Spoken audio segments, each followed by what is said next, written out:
Salut tout le monde, j'espère que vous allez bien, c'est Candy Shy. Aujourd'hui, je vous retrouve pour une vidéo, la palle d'automne. C'était le sujet de l'article de mardi du blog Top 10 Tuesday. Qu'est-ce qu'on va lire pendant l'automne? Donc, j'ai fait une sélection de 10 livres que je lirai donc du 23 septembre, je crois que ça a commencé, jusqu'au 20 décembre pour essayer de vider ma palle au maximum. Donc, tout d'abord, j'aimerais lire, et je lis d'ailleurs, parce que c'est ma lecture en cours. Désolée, Fleurs sauvages de Kimberly Freeman aux éditions Charleston.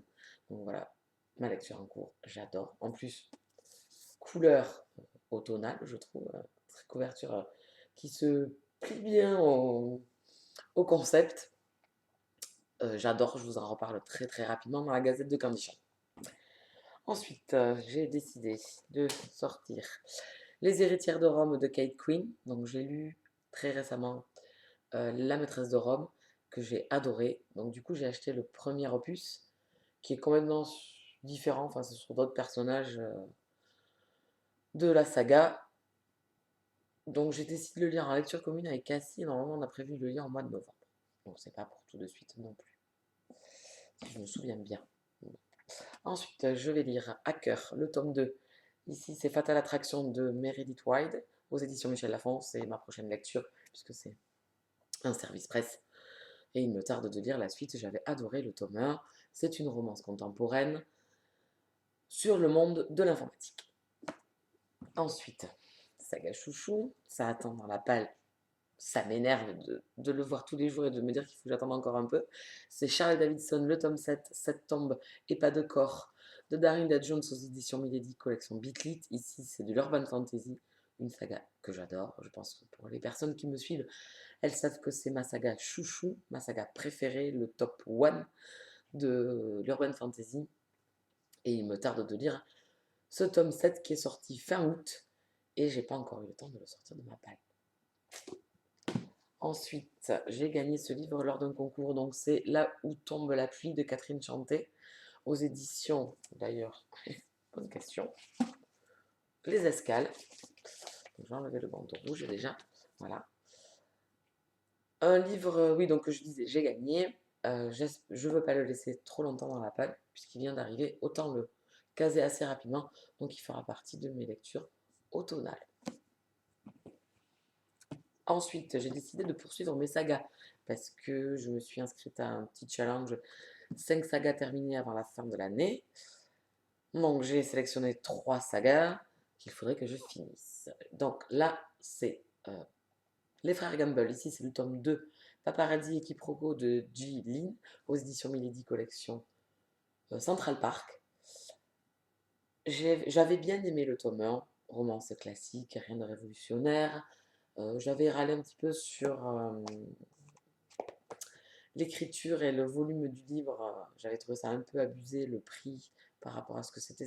Pour moi, ça ressemblait plus à une petite nouvelle qu'à vraiment un roman, vraiment une romance.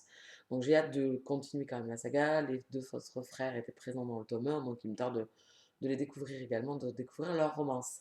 Le tome 3 est sorti ce mois-ci, je crois, ou sort le mois prochain, je sais plus. Donc c'est pour en terminer avec cette saga, avant la fin de l'année, de me lire ce tome 2 et enchaîner éventuellement avec le tome 3. Ensuite, une saga que j'ai laissée de côté depuis longtemps, pourtant qui fait partie de mes sagas chouchou également, c'est Minuit. Je ne sais pas si vous y voyez, voilà, de Lara Adrian. Ici, c'est le fil de l'aube, pardon. Aux éditions Milady, collection Bitlit. Ici, c'est de la romance paranormale, une saga que j'affectionne beaucoup. Le tome 10 en fait clôturait une sorte de cycle dans l'histoire des personnages et on poursuit donc avec ce tome 11 pardon, avec un autre cycle sur des personnages secondaires plus jeunes qui n'ont arrivé à l'âge adulte, donc on va suivre leurs histoires. J'espère que ma copinote Yumiko aura le temps elle aussi de le caser, donc je vais voir ça avec elle si on peut se le caser durant l'automne.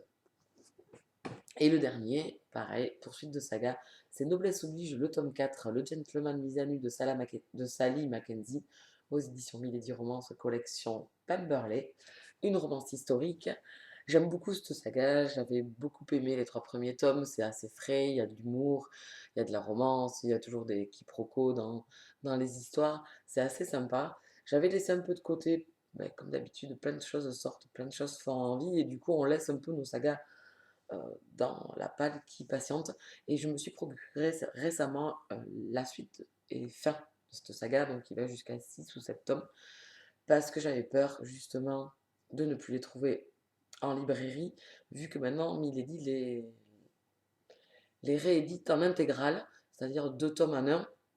Donc voilà, je me suis procuré la suite, je me suis dit, ben, ça serait bien, donc du coup, maintenant que tu as la suite et la fin, de finir enfin cette saga, donc j'espère pendant l'automne pouvoir le lire. Ensuite, on poursuit encore au niveau des sagas. Je suis à la bourre, le tome 12 est paru au mois de septembre. C'est Sea Changeling, le tome 11, Labyrinthe de désir de Nalini Singh. Je vous le montre parce que je n'ai pas encore acheté le livre, mais je l'ai en e-book. Alors, je ne sais pas si vous allez le voir parce qu'on ne voit pas très bien. Voilà, une magnifique couverture. Pareil, je vous dis que c'est une de mes sagas chouchou. Donc, c'est chez Milady, c'est de la Bitlit, enfin, collection Bitlit de chez Milady. C'est de la romance paranormale. On suit un couple par tome. Je pense que j'en ai déjà beaucoup parlé de cette saga. Si je vous invite à aller voir d'autres vidéos où j'en parle. Je suis fan de cette saga, donc il faudrait vraiment que je revienne à jour dessus. Et à enchaîner avec le tome 12 avant la fin de l'année également pour être à jour. Voilà, au niveau des sagas. Et le dernier livre, donc pour cette palle d'automne, c'est. Alors là, je ne sais pas si vous allez voir parce que la couverture est blanche en haut.